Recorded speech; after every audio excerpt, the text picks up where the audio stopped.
go, go, go, go, go, go, go, go, go, go, go, yo, go, go.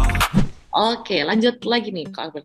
Bagaimana mengelola operasional dan pemasaran bisnis yang membuat bisnis kita ini dilirik calon investor? Oke. Pemasaran ya, kita ngomong pemasaran tadi ya.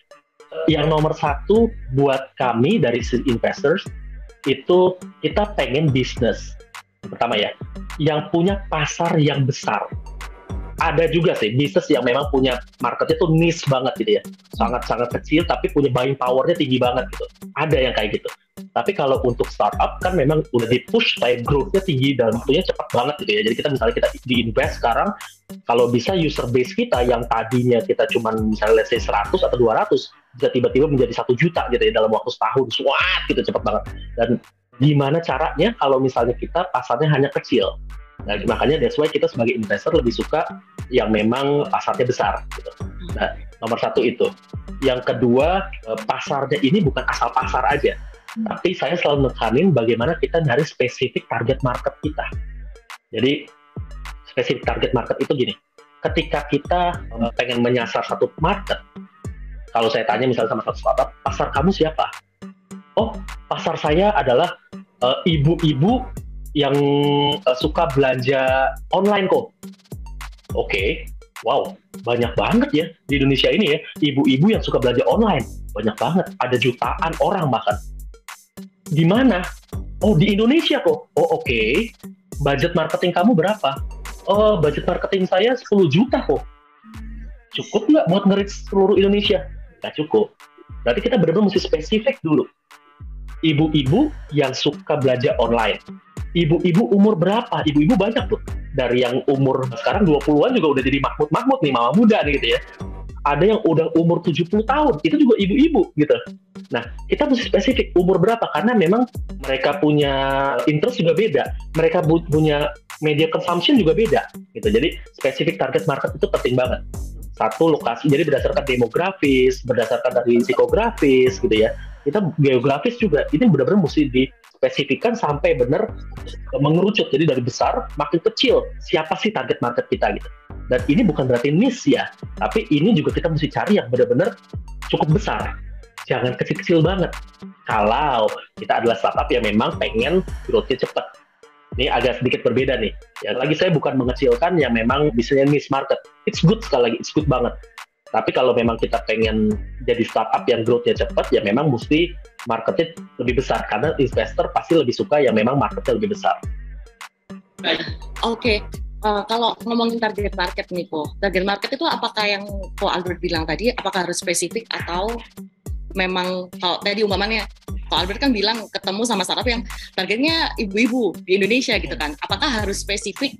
Apakah itu hal yang wajib gitu, spesifik di target marketnya? Atau memang pernah Ko Albert temuin yang targetnya itu segede itu gitu? Gimana dari Ko Albert? Oke, buat saya ini harus spesifik ya.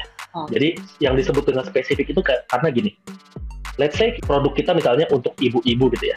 Nah, terus abis itu kita berpikir bahwa, umurnya diperluas aja, kan yang penting belanja online gitu ya.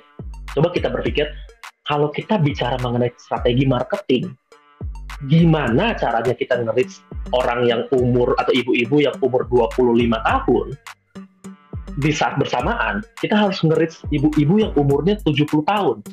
Apakah ibu-ibu yang 70 tahun main Instagram? Belum tentu. Tapi ibu-ibu yang umur 25 tahun, mungkin malahan dia influencer di Instagram. Jadi Instagram banget gitu ya. Jadi ini udah beda pola marketing. Jadi kalau kita bicara mengenai marketing, how to reach market, kita mesti kita tahu dulu yang mana sih target market kita. Dari situ kita bisa ngelihat strategi marketing yang pas tuh apa. Jadi ibarat kata tuh kalau misalnya kita lagi berburu gitu ya, ini ada pohon gitu. Kalau kita punya peluru ini kan terbatas ya, kita mau berburu burung nih ceritanya. Peluru ini terbatas nih.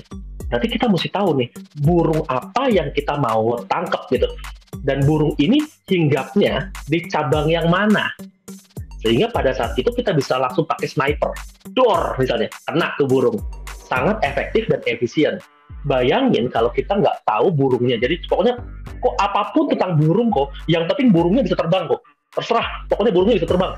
Oh oke, burung di dunia ini banyak loh gitu ya. Nah, Iya, benar. terus kamu pakai sniper bisa nggak?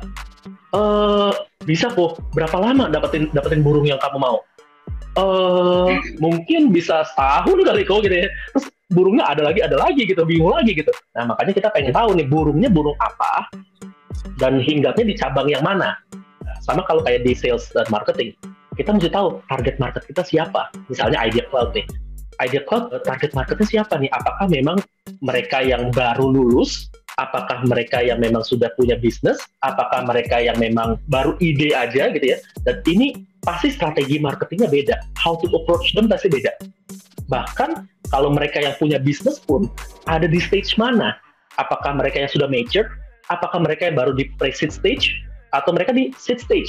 Ini beda cara pendekatannya. Kalau misalnya kita mau ngambil semua, bisa nggak? Bisa sih.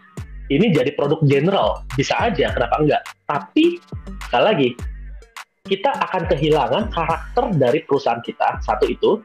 Yang kedua, budget marketing kita bakal luar biasa besar dan nggak efektif. Yang ketiga, kalau misalnya kita bilang mengenai waktu dan tenaga, wah itu lebih besar lagi kebuangnya gitu ya. Jadi kita harus benar-benar tahu siapa sih yang kita tuju. Yang kita tuju itu harus yang mau beli produk dan jasa kita.